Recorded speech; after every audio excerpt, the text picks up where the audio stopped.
r/AskReddit. Serious, people who have survived a murder attempt by dumb luck. What's your story?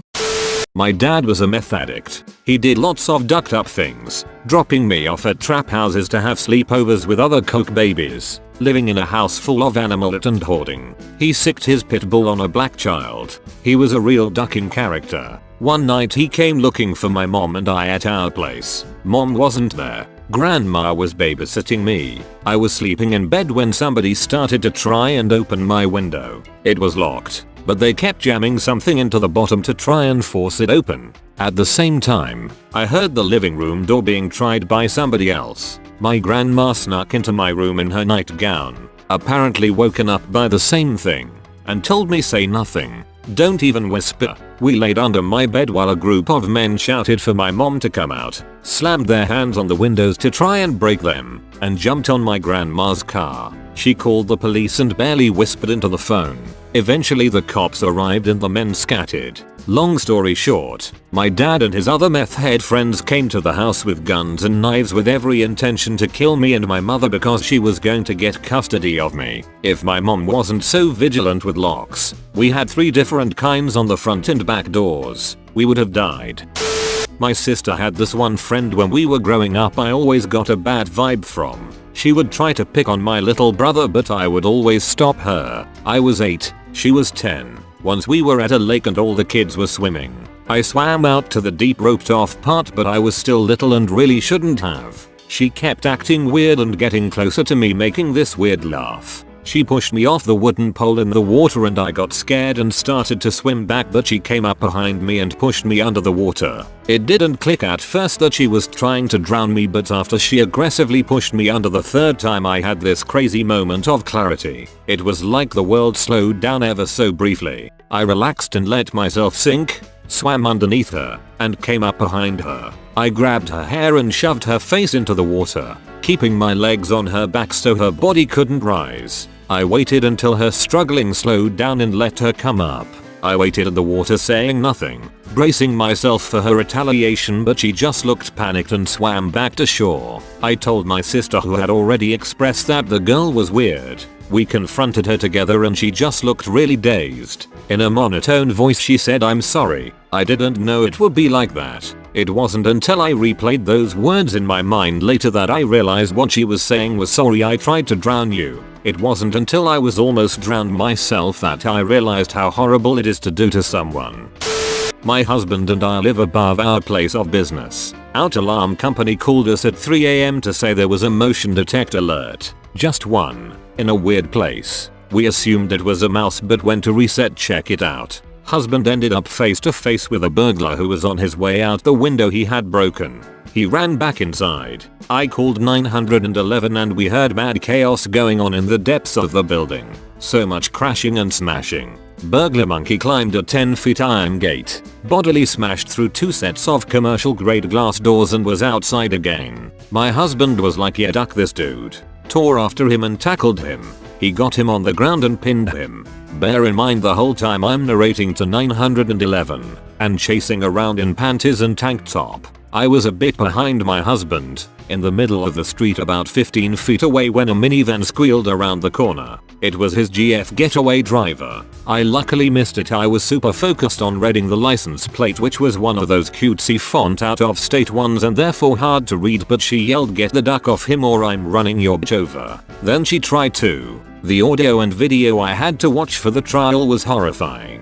I had blocked it out nearly completely and really didn't remember how close it was. She guns the engine at me. I throw my hands up in front of my face when I realize what she's doing and scream and jump out of the way with inches to spare. He jumped in and off they went. He bled all over my husband. Yikes. And eventually the DNA and the partial plate info nailed them. They're both in prison. Addendum. Trial suck.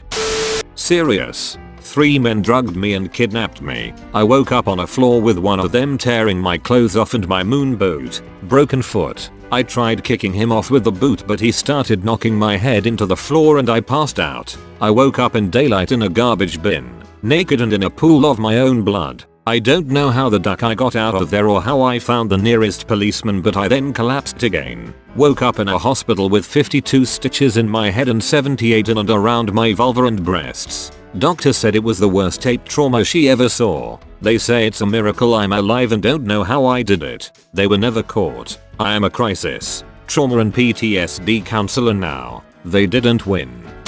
I was out with a few friends, and with us was a girl that had just broken up with a psychopath. We didn't know he was a psychopath. We found out that night. We were just walking back home from a restaurant. It was about 1 AM, and the guy came running out of nowhere. I don't know how he knew where and when to meet us. He ran to the girl, lifted her shirt up and stabbed her in the gut, literally splitting her belly open like a fish, and then ran off. This whole thing happened really quickly, so we were all in shock. The girl was holding her own intestines in her hands and she was so shocked that she didn't even seem scared. Wasn't screaming or anything. She just stood there. We called an ambulance and they managed to somehow put everything back and sew her up. This happened about 3 years ago and she still has pretty serious problems with her digestive tract. Can't eat certain things and that kind of stuff. That image of her just standing in the middle of the pathway holding her own guts will remain stuck in my head forever. The guy got 13 years in jail BTW.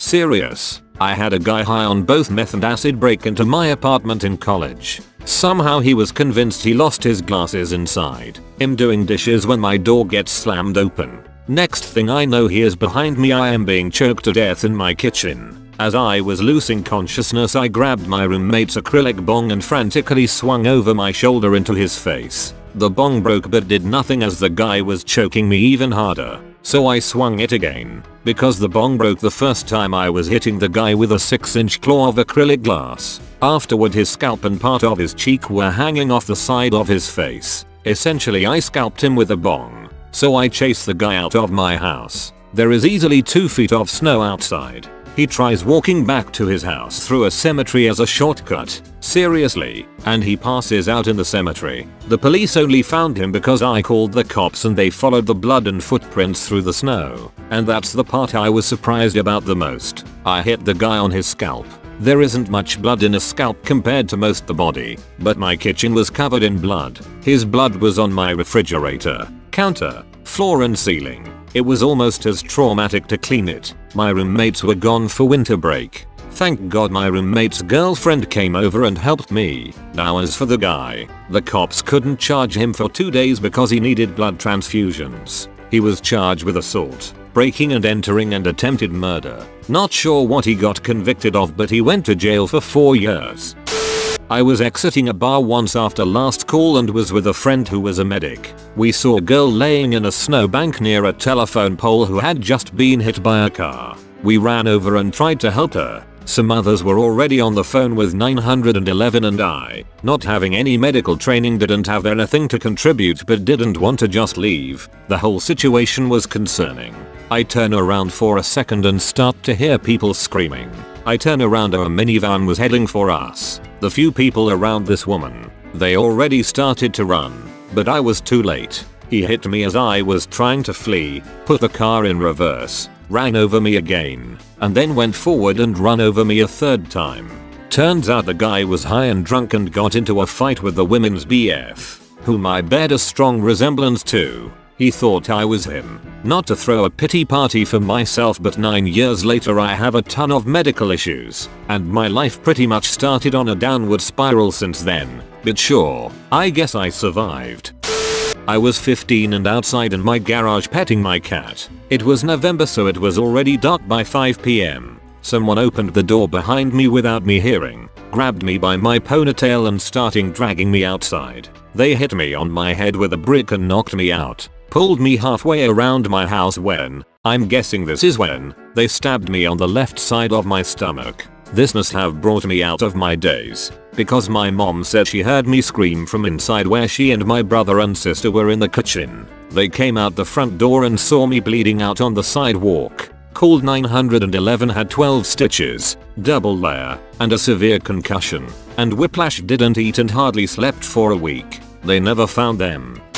I got jumped by 2 grown men when I was a freshman in college. I was walking back from my friend's house and it was about 30 past midnight. One posed as a homeless man asking for $1 and the other had on a security jacket like he worked for the university's safety patrol. When I passed the homeless guy saying I had nothing to give him, I saw the security guy walking towards me. This is when I felt a rear neck chokehold and the security guy started wailing on me. I had my bag on me, but like I said, I literally had nothing on me. They couldn't take me down to the ground. Surprisingly, I must have had an adrenaline rush. The guy posing as a homeless guy said open the backpack, find anything, let's dip.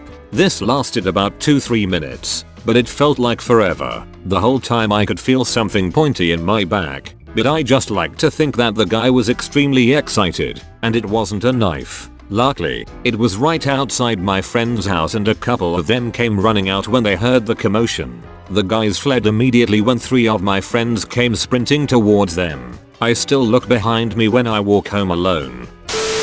Ducking, like and subscribe.